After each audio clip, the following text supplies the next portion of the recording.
ഇന്നത്തെ രസകരമായ ഒരു കാര്യം നോക്കാം. നമുക്ക് പെൺകുട്ടികളും ആൺകുട്ടികളും വർക്കല ജനാർദ്ദന സ്വാമി ക്ഷേത്രത്തിൻ്റെ ഒരു കാര്യം. ഡച്ചുകാർ പണ്ട് എല്ലാം കൂടെ കൊള്ളയടിച്ചങ്ങ് കൊണ്ടുപോകാമെന്ന് വിചാരിച്ച് വലിയ കപ്പലുമായിട്ട് കേരളത്തിലേക്ക് കടന്ന് ക്ഷേത്രങ്ങൾ മുഴുവൻ കൊള്ളയടിച്ച് എല്ലാ സമ്പത്തുകളുമായിട്ട് പോകാമെന്ന് വിചാരിച്ച് മലഞ്ചരക്കുകളും എല്ലാം അവരുടെ ലക്ഷ്യങ്ങളെല്ലാം ഇതൊക്കെ ആയിരുന്നു. അപ്പോൾ ക്ഷേത്രത്തിൻ്റെ അടുത്തുള്ള കടലിലേക്ക് വന്നപ്പോഴത്തേക്ക് തന്നെ ഈ കപ്പലിനെ മുക്കിക്കളഞ്ഞു എന്നാണ് പറയുന്നത്. കുറേയൊക്കെ കൊള്ളയടിച്ച് വെച്ചിട്ടുണ്ടായിരുന്നായിരിക്കണം. എന്തായാലും കൊള്ളാം, ആ കടലിലേക്ക് അങ്ങ് താഴ്ന്നു പോയി എന്നാണ് ജനങ്ങൾ പറയുന്നത്. അപ്പോൾ അതിനകത്ത് ഒരുപാട് ദ്രവ്യങ്ങളൊക്കെ കാണുമായിരിക്കും. അപ്പോൾ ഇവിടെ ക്ഷേത്രൻ്റെ അടുത്തുള്ള കപ്പലിൽ മണിയടി ശബ്ദം കേട്ട് അവർ ഭയന്നു.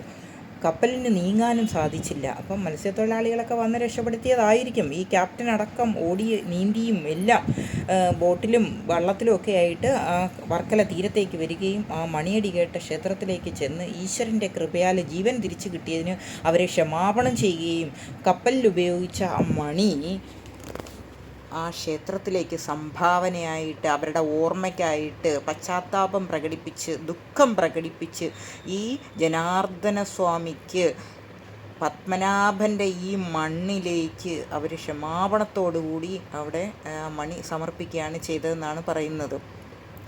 ഈ ഡച്ചുകാർക്ക് ഒരിക്കൽ പോലും ഇന്ത്യയിൽ ആധിപത്യം സ്ഥാപിക്കാനായിട്ട് സാധിച്ചില്ല. ചിലപ്പോൾ ഈ ക്ഷേത്രങ്ങളെ മുഴുവൻ കൊള്ളയടിക്കാനുള്ള ഉദ്ദേശത്തോടു കൂടി വന്നതുകൊണ്ടായിരിക്കണം ഡച്ചുകാർ സർവ്വ അപരാധവും ഏറ്റുപറഞ്ഞ് ഈശ്വരൻ്റെ മുമ്പിൽ ആ മണി സമർപ്പിച്ചുകൊണ്ട് കപ്പലിലെ ആ മണി സമർപ്പിച്ചുകൊണ്ട് സമസ്ത അപരാധവും പൊറുക്കണേ, മാറ്റിത്തരണേ, ഇനി ഞങ്ങൾ വലിയ കുഴപ്പങ്ങളൊന്നും ചെയ്യത്തില്ല, ഞങ്ങളുടെ ജീവൻ തിരിച്ചു കിട്ടിയതിന് എല്ലാ നന്ദിയും പ്രകടിപ്പിച്ചുകൊണ്ട് അവർ സമർപ്പിച്ച ഈ മണി ലോകത്തിന് ഇന്നും മാതൃകയായിട്ട് നിൽക്കുകയാണ്. ജനാർദ്ദനൻ്റെ ഈ ഭൂമിയാണിത്. അനന്തപത്മനാഭൻ ഇങ്ങനെ നീണ്ടു നിവർന്ന് കിടക്കുക. ഇവിടെ വലിയ സുനാമിയൊന്നും അടിക്കാതെ പോയത് ഈ ക്ഷേത്രത്തിൻ്റെ ഈ ശക്തിയാണെന്നാണ് പറയുന്നത്. രഹസ്യമായ അനേകം കാര്യങ്ങളാണ് ഇവിടെയൊക്കെ ഉള്ളത്.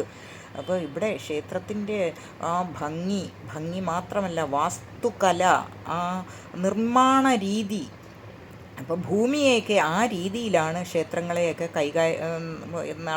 ഉണ്ടാക്കിയിരിക്കുന്നത്. ക്ഷേത്രങ്ങളെല്ലാം ഉണ്ടാക്കിയിരിക്കുന്നത് നല്ല വാസ്തുവിൻ്റെ നല്ല രീതിയിലാണ്.